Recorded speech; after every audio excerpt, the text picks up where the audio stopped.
नहीं देखो, एक तो सुबह उठ करके हंसा करो, सब हंसे बहनों। एक बार ऐसे हंस लिया करो, जो थोड़े प्रमादी जीव होते हैं ना, हास्य योग से, लाफ्टर योगा से भी बहुत कुछ होगा। मैंने हंसने से ऐसे हंसी भी ले, तो एक बात। दूसरी बात जो है, जो ज्यादा कुछ लोग ना, अरे बोले ज्यादा शरीर को कष्ट क्यों देना, और तो और छोड़ो। एक दिन मेरे से पूज्य आचार्य बागशी जी बोले, स्वामी जी आप सुबह 4 बजे से लेकर के 9 बजे तक पिले रहते हो, मैं इतनी ज्यादा एक्सरसाइज नहीं करता। तो मैंने कहा आप कितनी देर करते हो? बोले मैं आधा घंटा करता हूँ। तो 1 घंटा करता हूँ, कभी कभी 1 घंटा करते हो। वैसे आधा घंटा वाले हमारे आचार्य जी जो है ना, हुसैन जी वाली श्रेणी के अंदर है। तो देखो, जब पूज्य आचार्य बालकृष्ण जी आधा घंटा योग करके इतने फिट रहते हैं और सुपर हिट रहते हैं, तो आधा घंटा योग जरूर कर लें। और ज्यादा न कर पाए तो कम से कम, अब जैसे आज वो ईरानी जा रहे थे, मैंने कहा आचार्य जी प्लेन में बैठे बैठे भस्त्रिका का, प्लेन में बैठे बैठे कपाल भाती, अनुलोम विलोम।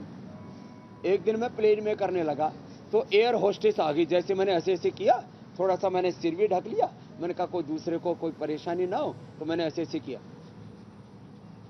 उसने सोचा कुछ ऊपर नीचे हो गया, बोले आपको कोई कष्ट? ट्रेन में हड़कंप मच गया।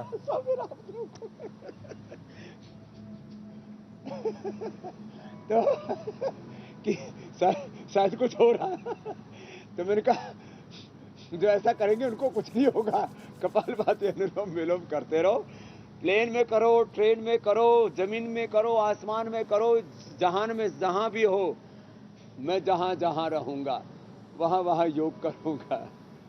मैं जहां जहां रहूंगा तेरा साया साथ होगा। इंडिया टीवी साथ रहता हमेशा, कहीं रहो जहान में। फेसबुक पे तो आ ही जाता है, बाकी जो नेटवर्क की प्रॉब्लम तो है मतलब ये है कि स्वामी जी सिर्फ बादाम अखरोट से ट्विटर पर भी हम रोज चलाते हैं। एलन मस्क को भी उसके धन्यवाद। सहारे अगर रहेंगे तो काम नहीं चलेगा।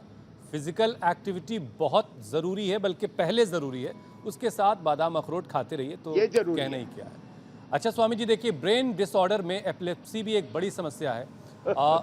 मिर्गी का जो रोग है उसको लेकर के लोग सेंसिटिव नज़र नहीं आते, और लोगों में ये एक आम सी धारणा है कि जिस परिवार में ये है ये बीमारी एक तो उसको जाएगी नहीं, और ये आगे अगली पीढ़ी तक ट्रांसफ़र होती है, और एक बहुत बड़े पैमाने पर ये परसेप्शन और बना हुआ इसका है। क्योर हुसैन ऐसे मतलब जूता सूंघा देना, एक ये और वो भी गंदा सा जिसमें बहुत गोबर गंदा। ओबर लगा हुआ हो। हाँ। स्वामी जी क्या है इसके पीछे की कहानी, जरा बताइए। कई तरह के जो है टोटके करते रहते हैं लोग। तो मैं एक बात बताता हूं, देखो मैंने सबसे पहले कुछ लोगों को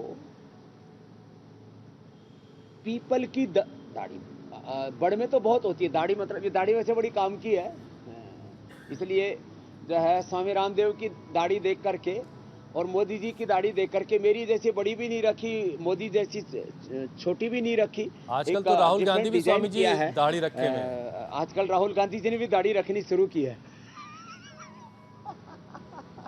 तो ये दाढ़ी बड़ी काम की है, इसलिए लोग स्वामी जी मुझे भी अलाउ करवा दीजिए, कोई हर्ज नहीं है। तो लेकिन आप यदि किसकी तरह रखना चाहेंगे दाढ़ी?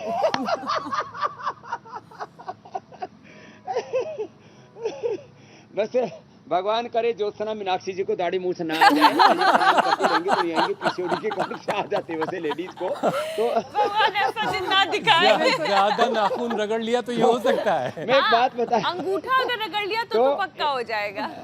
सर के बाल लंबे हो ये वही वाली ठीक बताया है। था। अरे चलो अब वो जो है ना, वो बताता हूँ जो है दाढ़ी वाली बात। तो मस्तिष्क के लिए, एपिलेप्सी के लिए पीपल की दाढ़ी, पीपल की जो दाढ़ी है वो उससे रोग मिट जाते हैं। दूसरा है एक दाढ़ी, वैसे तो बड़ की जटा भी लाभ करती है, लेकिन पीपल की दाढ़ी से मैंने काफी लोगों को एपिलेप्सी ठीक की। दूसरा मेधा क्वाथ पीने से एपिलेप्सी ठीक हो जाते हैं। मैंने कितने लाइव एग्जांपल यश से लेकर के कितने लोगों के, अभी भी 2-3 दिन पहले भी मैंने एग्जांपल दिया था। और मेधावटी से भी दूर होती है। ये ब्राह्मी घृत खाने से और ब्राह्मी घृत का नशे करने से भी एपिलेप्सी दूर होती है। और ये मैं आपको अपना 100% एक्सपीरियंस बता रहा हूँ सैकड़ों लोगों पर। मेधावटी खाने के बाद छोटे बच्चों को एक एक, एडल्ट को 2-2, सुबह दोपहर शाम 3 बार। और मेमोरी ग्रिट ये खाली पेट, छोटों को एक एक, बड़ों को 2-2 सुबह शाम। इससे मैंने जिनको वर्षों से एपिलेप्सी की प्रॉब्लम थी उसको मिटाया। खाली मेमोरी किट और मेधावटी। मस्तिष्क के लिए गाय का घी भी हम खिला देते हैं, और जैसे मैंने बताया था ओमेगा का भी प्रयोग करा जाता है, सीबकथोन या न्यूट्रिला ओमेगा। इससे 100% एपिलेप्सी ठीक हो जाती है। बस अनुलोम विलोम, भ्रामरी उद्गीत। भ्रामरी उद्गीत तो ज्योत्सना जी और जो है मीनाक्षी जी कर लेंगी। वैसे तो प्रिया जी तो सहज समाधि में रहती हैं। तो अनुलोम विलोम, भ्रामरी उद्गीत, ओंकार ध्यान और गायत्री ध्यान से भी जो है ये एपिलेप्सी ठीक होती है। और इसके लिए पॉइंट भी है। देखो अब मस्तिष्क के पॉइंट बता देते हैं। ये रिंग फिंगर के टॉप पर, मस्तिष्क के यहाँ पर, और ये सेम पैरों में भी, यहाँ पर और यहाँ पर। ये मस्तिष्क के लिए पॉइंट है।